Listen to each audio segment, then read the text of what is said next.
Hey folks, welcome to Market Intraday Analysis by InTheMoneyStocks.com, your leaders in pure technical analysis, avoiding all that Wall Street hype. This intraday analysis is for Thursday, May 27th, 2010. Well folks, the market's to the upside today in a major way. We're seeing the overall markets at the highs of the day right now, and again, as you can see here on the intraday chart, the Dow is up about 240 points or 2.4%, the Nasdaq is up 70 points or 3.21%, and the S&P 500 is up about 30 points or 2.8%.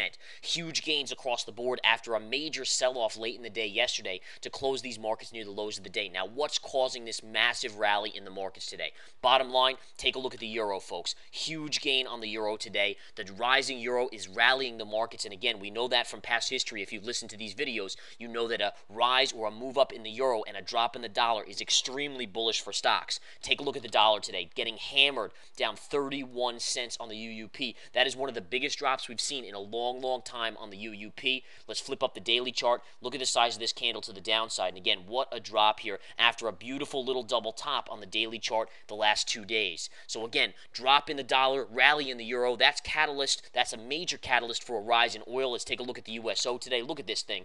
Up $1.61 today, folks. $1.61 on this, and I'm still holding my oil long. Again, the call on oil went out about a week ago to go long oil, and look at the move here to the upside on the USO over the last few days. Truly a masterful move and call in the hot charts and alerts, which is part of the research center. Now, let's take a look at a couple other things.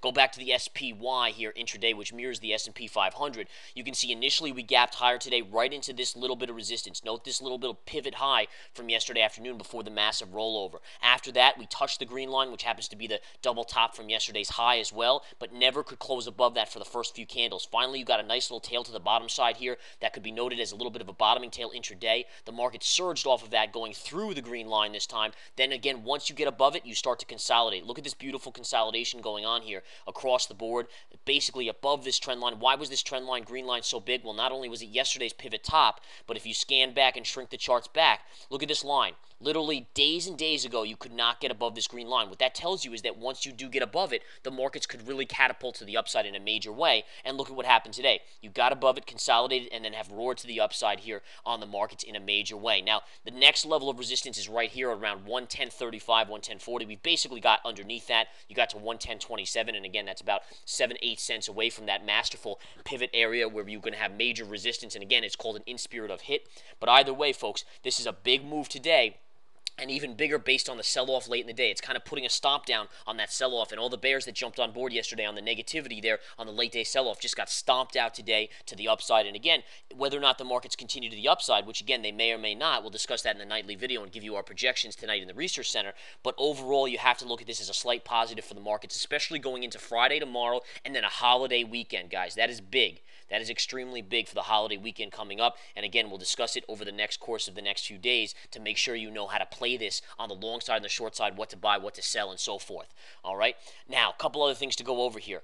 Just taking a look at why the sell-off happened yesterday. What you saw yesterday was the euro dropping substantially in the afternoon session along with a rise in the dollar. This was on the back of a rumor that was posted in a relatively reputable source that China was starting to question its holdings in euros. Now, again, why was that big? Well, again, we've seen what's happened in the past. If you go a year ago, basically, or 6 months ago, China supposedly was questioning their holdings in dollars. That is not true. And again, in my opinion, for the amateurs out there that want to know what's going on there, you have to understand that these type of rumors will be let out to chase the weak hands out of the market. Now, again, yesterday you had a great rally. A lot of institutions didn't get long on the market there, in my opinion. So what do? They release this little bit of a rumor from a suspected reputable source. It's published in a financial newspaper or news article publication that China's questioning euros. That means the euro is going to fall. What happens? The markets fall when the euro falls. The markets collapse yesterday. They go sharply lower. And again, what that enables them to do is all the amateurs, the retail investors get washed out of that market.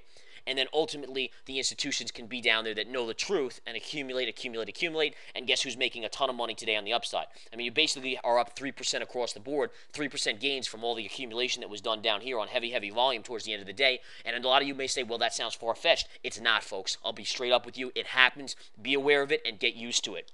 It's not the first time it's happened, and I promise you it's not the last time. Understand the games that are played in this market. It should infuriate you, but again, at the bottom line is you just have to know how to play it. And we talked about this in the intraday stock chat yesterday, how it may be just a flush of the weak hands yesterday afternoon, and that's exactly what it turned out to be. Now, sure enough, markets are again just underneath this resistance. You have the 110.30 to 45 level of resistance. We just about came into that range. That's currently what you're kind of stalling here. If I scan out on the charts, you can see that line appearing on the chart just up here. And again, you can take a call anywhere in this range of the upper range is going to be resistance. You can see the market starting to stall out there.